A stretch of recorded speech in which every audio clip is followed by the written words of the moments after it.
Hi అండి, welcome to my channel హనుబను channel. అందరికీ నమస్కారం. ఈరోజు మనం ఒక అత్తాకోడల కథ చెప్పుకుందాం. మీకు నచ్చితే లైక్ అండ్ కామెంట్ చేయండి. ఇక కథలోకి వెళ్తే, రాధకు కొత్తగా పెళ్ళయింది. కొన్ని రోజుల కాపురం తర్వాత అత్త మీద కోపం పెరిగిపోయింది రాధకు.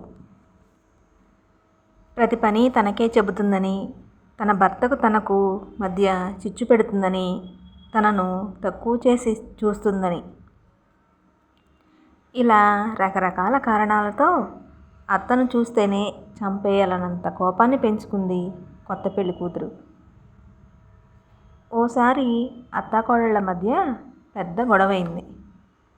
తన భర్త కూడా అత్తకే సపోర్ట్ చేయడంతో పుట్టింటికి వచ్చింది రాధ.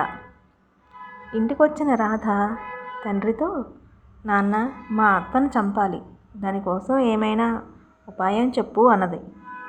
అదేంటమ్మా, నీ ఆలోచన తప్పు, ఇలా చేయకూడదని తండ్రి వారించినప్పటికీ చెబుతావా లేదా నన్ను చచ్చిపోమంటావా అంది.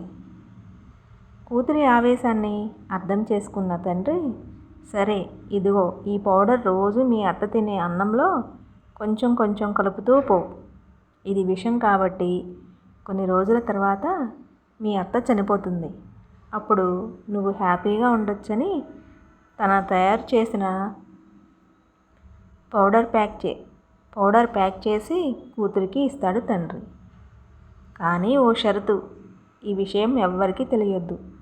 అంతకు మించి మీ అత్తతో నువ్వు చాలా ప్రేమగా ఉండాలి, లేదంటే నిన్ను అనుమానిస్తుందని కూతుర్ని అత్తారింటికి పంపిస్తాడు తండ్రి.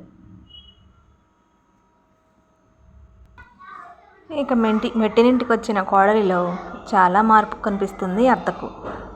అన్ని పనులు తానే చేయడం, ఇంట్లో ఎవరికి ఏ అవసరం వచ్చినా తానే చేయడంతో కోడల్ని చాలా ప్రేమగా చూసుకుంటుంది అత్త. కోడలు మాత్రం తన పని తాను కానిస్తూనే ఉంది. అత్తకు పెట్టే అన్నంలో తన తండ్రి ఇచ్చిన పౌడర్ను కలుపుతూనే ఉంది. ఇలా 2-3 నెలలు గడిచాక అత్తాకోడళ్ళ మధ్య అనుబంధం పెరిగిపోయింది. ఓ రోజు హుటాహుటిన తండ్రి దగ్గరకు వెళ్ళింది కూతురు. నాన్న, విషానికి ఏదైనా విరుగుడు ఉంటే ఇవ్వండి.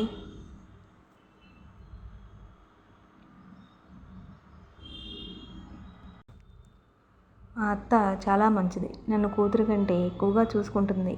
ఆమె బతికుండాలి, ఏదైనా చేయండి. మీరిచ్చిన పౌడర్ను నా చేతులతో నేనే రోజు కొంత అన్నంలో కలిపి ఇచ్చాను. నా చేతులారా తల్లిలాంటి అత్తను చంపుకోను, ఏదైనా చేయండి అని ఏడుస్తూ తండ్రి కాళ్ళ మీద పడింది కూతురు. దానికి ఆ తండ్రి, పిచ్చిదానా, నువ్వు ఆవేశంలో అన్నావని నేను ఎలా విషమిస్తా? నేనిచ్చింది బలానికి సంబంధించిన పౌడర్, కొత్త కదా, నువ్వు అడ్జస్ట్ అవ్వడానికి టైం పడుతుందని నాకు తెలుసు, అందుకే అలా చేశానని తండ్రి చెబుతాడు. చూసారా, అత్తాకోడళ్ళ మధ్య కలిసుంటే ఎంత మంచి ప్రేమ బలపడిందో.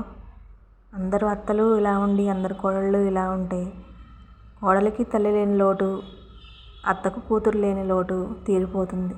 అంతే కదా. ఈ కథ మీకు నచ్చితే ప్లీజ్ లైక్ చేయండి, షేర్ చేయండి, సబ్స్క్రైబ్ చేయండి. Thank you.